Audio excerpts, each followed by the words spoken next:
Emotions. We feel a whole wide range of emotions. A whole wide range. When we keep re-triggering and re-triggering an emotion, or when life does it for us, an emotion could turn into a mood. If moods hang around long enough, they could verge into the territory of diagnosable emotional problems, such as depression or an anxiety disorder. If they stick around an incredibly long time, they can become so habitual that they actually become emotional traits or parts of our personalities, a part of who we are. Dr. Erin Olivo, that's from her book, Wise Mind Living. That's powerful. So how do we use this to our advantage? From personal experience, I recommend a tool from positive psychology, and it's called the positivity to negativity ratio. Let me start by stating that negative emotions are helpful. They have a time and a place. Fear, perfect time, perfect place. How about disgust? I won't eat the disgusting tomato, right? I won't get sick. Perfect time, perfect place for disgust. For better or for worse, with negativity, the blinders come on, our behaviors become rigid, limited, and predictable. On the other hand, positivity opens you up. The brain enters an expansive state. This opens your mind and heart, makes you more creative, more receptive, stronger, wiser, more resilient, more socially integrated, and physiologically healthier. Positivity expands our focus and fields of attention in specific ways. As you would imagine, we are more expanded than with negativity. We are also more expanded than with neutrality. Negativity and neutrality hold us back. You heard that right. Negativity and neutrality hold us back. Thanks to tons and tons of research that Dr. Barbara Fredrickson conducted and reviewed, we know we want to outshine the negatives with positive. Her tip is to have 3 positives at least for every 1 negative. Here are some great forms of positivity to look out for: joy, gratitude, serenity, interest, hope, pride, amusement, inspiration, love, and awe. And if you decide to keep an eye out for the moments that you are authentically experiencing these 10 forms of positivity, you will start to notice them more and attract them more. Attract them more? How is that a thing? It's because your brain works in the background to help you out.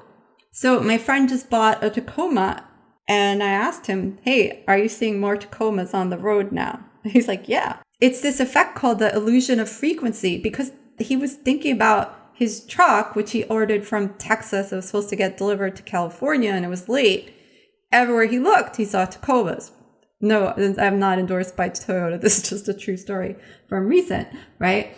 There are way too many stimuli for us to register them all. So our brain is selectively deciding what gets through. Just like a bouncer at a club, he's told how people should look to get through the door. What you focus on, you see more of. It's a funny thing about life. Once you begin to take note of the things you're grateful for, you begin to lose sight of the things that you lack. Jeremy Kent. You've probably heard all the gratitude for gratitude by now. The benefits of gratitude are far-reaching. It's worth noting that you want to experience gratitude authentically. That means for reals. If you like blue jelly beans, notice and be genuinely grateful for those. Don't trick yourself into being quote unquote grateful for the disgusting white and copper ones. Gratitude is not lying to yourself. That's called being silly. Gratitude doesn't get all the glory. Recall that there are 10 forms of positivity that bring us into the expansive state. 3 things to note here. 1, authenticity is key. 2, these are fleeting. They pop like little bubbles. Pop, pop, pop, pop. And 3, don't overthink it when it's happening, because you don't want to take yourself out of the experience. How do we use this to bust stress? Well, choose to be emotionally accountable. Being emotionally accountable means that it is up to you to put forth the effort to up your positivity to negativity ratio. No one could do that for you. And then there's something else. What's different about the diagram this time? Do you see the weights there, right? Yes, or as my daughter Jade says, lub, lub, lub.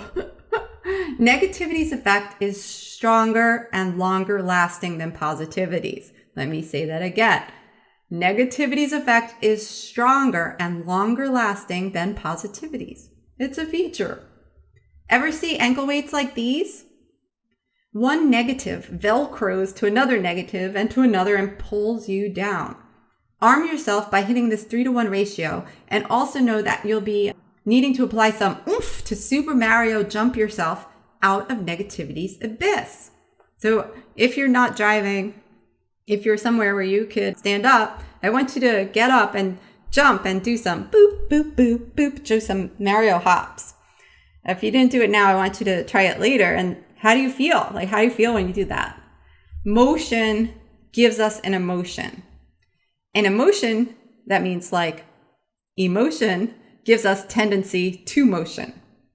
So I'm walking through the woods and a giant tree violently crashes down in front of me with no warning. I recoil. Every animal recoils in fear in much the same way. Dr. Panksepp noted that each emotional system involves a motivational feeling as well as characteristic movement and movement preparation patterns.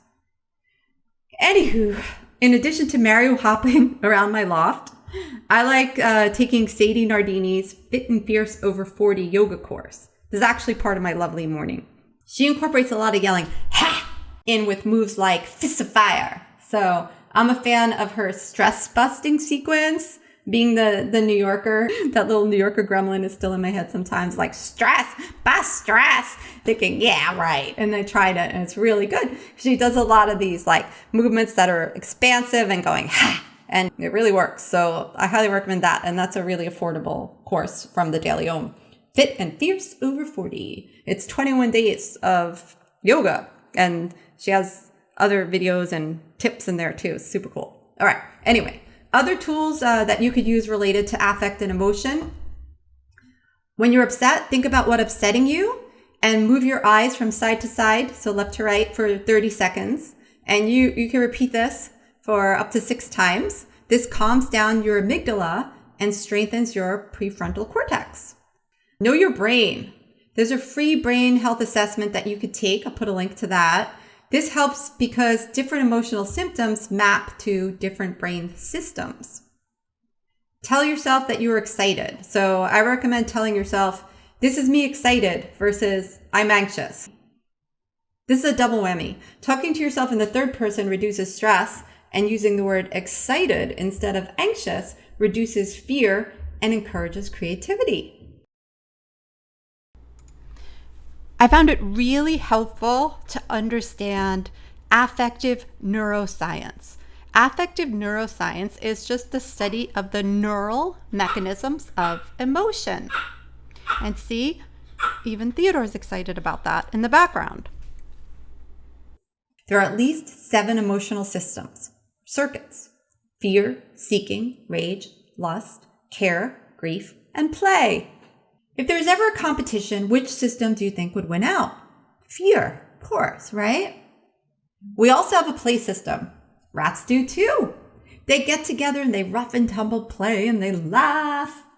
In fact, one researcher named Dr. Panksepp put young rats together, and over the course of 5 minutes, they invited each other to play an average of 50 times. But then he put cat hair into the environment. What do you think happened when he put the rats in there? Yeah, that's right. No play. Not for 4 days. And then when they finally played again, they never got back to the 50 invite average. They only got to 35. That's the power of the fear system.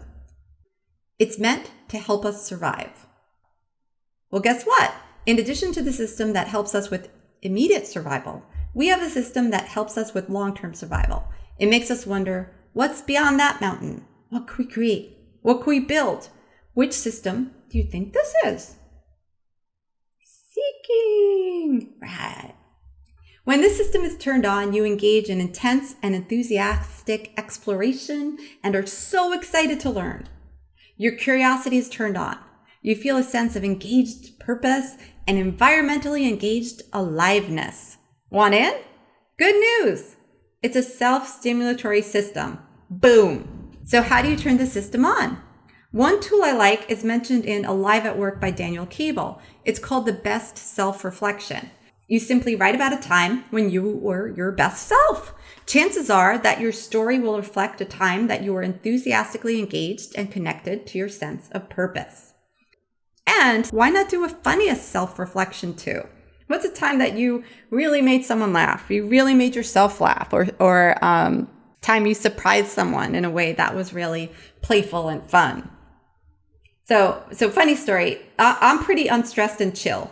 I moved out to San Diego back at the end of 2010 and slowly got out of my HIT, New Yorker ways. But one evening I came home, pulled into the private garage at our apartment complex, and someone parked in my spot. Rage!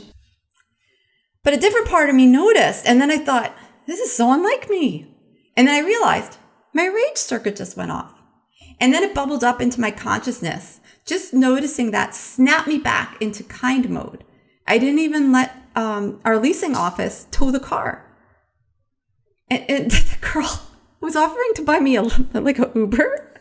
Talk about shutting down your executive brain, right? Your smarty pants brain. She felt so terrible. But I told her, I said, you know what? I'm sure I parked in someone else's spot by accident one time or another. It's like, don't you even worry about this anymore. Go have a good weekend. And she was so happy. So that's what happens when we're able to be bigger than that abyss we saw earlier, right? That's what happens when we're able to jump ourselves out of that abyss. So this could be a good visualization tool to help you move to a better state. So another cool thing I saw recently was a graphic, and it showed the difference between when we have empathy, when we see something, it's coming from a more affective place. So deeper in our brains. And when we hear a story, then it's more top down, where we're thinking about it with the cognitive part of our brain, and the empathy is coming from there. So it's just a cool thing to understand, and I love it. So let me know what you think. Well, I shared some things that really helped me bust stress in my life. If some of these sounded good to you, I hope you try them out and let me know how it goes. Take care.